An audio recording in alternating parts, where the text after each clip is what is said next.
据美国媒体报道，拜登正计划最早在下个月接待日本首相菅义伟。如果此访成行，菅义伟将成为拜登上台之后首位访美的外国领导人。不过，对于这一消息，日本内阁官房长官加藤胜信却回应称，美日首脑会晤的时间尚未确定。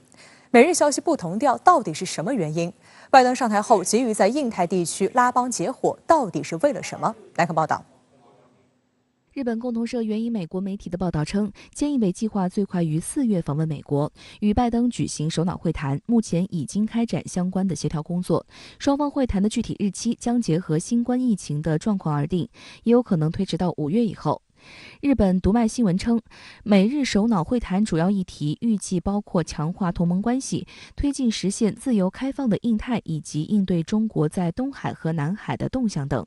不过，对于美方释放出的消息，日本内阁官房长官加藤胜信却在周一表示，拜登和菅义伟会晤的时间尚未确定。这一表态引发外界遐想。事实上，拜登上台后就多次传出将与菅义伟会面的消息，但最终两人仅通了电话。此外，双方多位高级别官员也进行通话。美日同盟应该说是美国在西太平洋地区，甚至在全球的军事安全体系的一个重要的基石。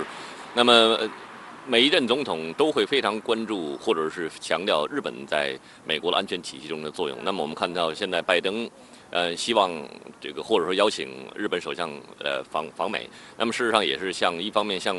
日本发出美国希望加强美日同盟的这个信号，另外一方面的话，也是以此来向全世界来昭告，美国过去这种关注同盟的这种传统外交做法又重新回到了舞台上来。那么同时也可以借此来进一步的提升美日同盟的这种在安全方面和军事方面的合作。美国国务卿布林肯和国防部长奥斯汀已计划于本月中旬访问日本，他们将与日本外务大臣茂木敏充和防卫大臣岸信夫举行2+2会议，两人将成为拜登上任以来首次出访日本的内阁成员。日媒称，双方极有可能商讨对华策略。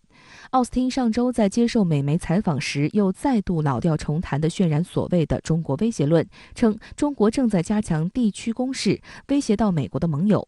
对美国来说，盟友是非常重要的。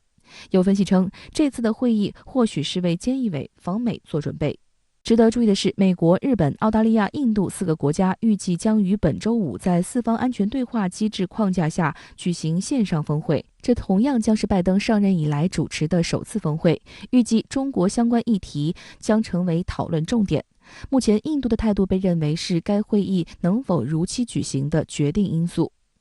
此前，美日印澳4国外长曾于上月举行了4国机制会议。英国金融时报称，印度对该机制的态度近来发生了转变。有印度专家指出，鉴于近来中印两国部队正采取一定程度的脱离接触，印度不大可能立即追求深化4国机制的军事合作。印度担忧4国机制转变为某种形式的反华同盟。另一方面，路透社日前引述印度政府消息人士的话称，美国国防部长奥斯汀可能在下周访问印度，这将是拜登政府高级官员首次访问印度。有消息人士认为，奥斯汀访印与拜登政府更庞大的外交政策有关。在拜登的外交政策中，印度太平洋地区发挥着关键作用。印度只是奥斯汀访问的第一站，结束访印行程之后，奥斯汀还可能前往其他印度太平洋地区的国家进行访问。在印太地区这个战略框架之下的话，美国认为现在它一个最重要的一个抓手就是要加强美印关系。这点不只是特朗普的政策，同样也会是拜登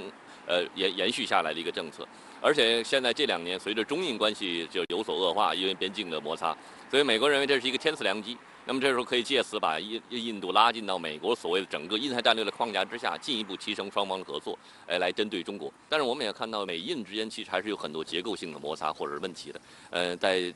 在拜登任内能够迅速的得到就是这种实质性的这种改变，应该说这种可能性也并不是特别大。与此同时，美国印太司令部司令也于上周换帅，由约翰·阿奎利诺上将接替退休的菲利普·戴维森。印太司令部负责监督美军在亚洲地区的行动和战略。自2018年特朗普将美军战略改为大国竞争以后，印太司令部就成为了美军重点投资对象。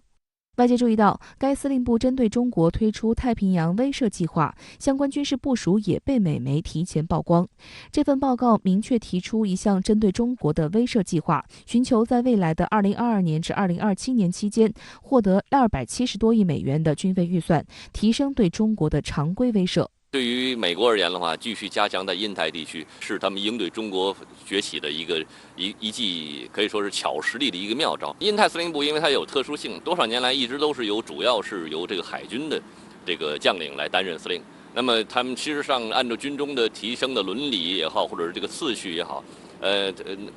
适任的人选并不太多。即将接任印太司令部的司令的这个阿奎利诺，作为军事的指挥官，肯定要服从于美国总体的国家安全和军事战略，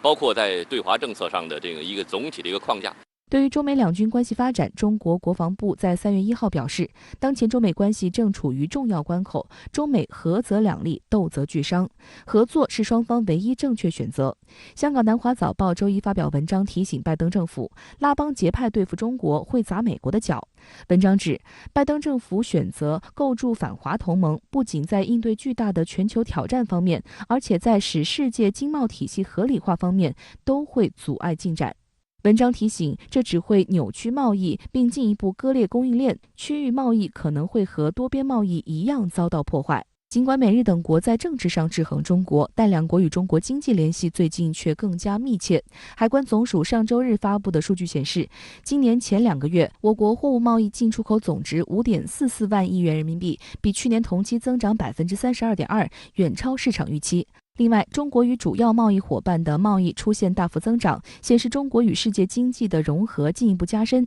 其中，东盟、欧盟、美国和日本依次是中国前4大贸易合作伙伴。中美贸易总值为7163.7亿元，增长69.6%。其中，对美国出口5253.9亿元，增长75.1%；自美国进口1909.8亿元，增长56.1%。而中日贸易总值为3492.3亿元，增长27.4%。中美贸易增长速度高达69.6%，远远超过平均值32.2%。好，现在话题继续来连线特约评论员孙兴杰。孙先生你好。日本媒体报道说，日美就日本首相菅义伟访美进行协商。那您怎么看拜登政府的印太战略呢？拜登与特朗普政府的印太战略目标和手段是相似的。最近呢，拜登政府提名的新的印太司令部的司令人选，也是特朗普政府时期酝酿的人选。从中呢，我们可以看到，印太战略已经成为美国超越总统任期党派的对外政策。可以看到，美日澳印4方的防务合作还会加强，包括首脑、防长、外长等不同层次的4方对话机制也会加强。同时，越来越具有实质性意义的军事演习也会增加。在印太地区构筑小北约是美国的战略目标之一，但是呢，我们也要看到印太战略的限度，无需将美国的战略意图视为战略的结果。首先呢，印太战略更多的是集中于战略层面，包括外交、防务的对话、军事演习，但是呢，缺少经济的支撑。其次，美日澳印4方并不能够代表和主导印太地区。印太地区的国家众多，利益是多元的，美日澳印无法编织起美国所想要的同盟网络。最后呢，就是印太地区的主流还是和平与发展。尤其值得关注的是，今年两会期间，中方已经核准 RCEP 这一全球最大的区域贸易协定，而中国呢，也积极要加入到 CPTPP 之中。印太地区的产业链、供应链的合作网络还在继续发展，各国发展经济的意愿依然是主流，而不是战略对抗。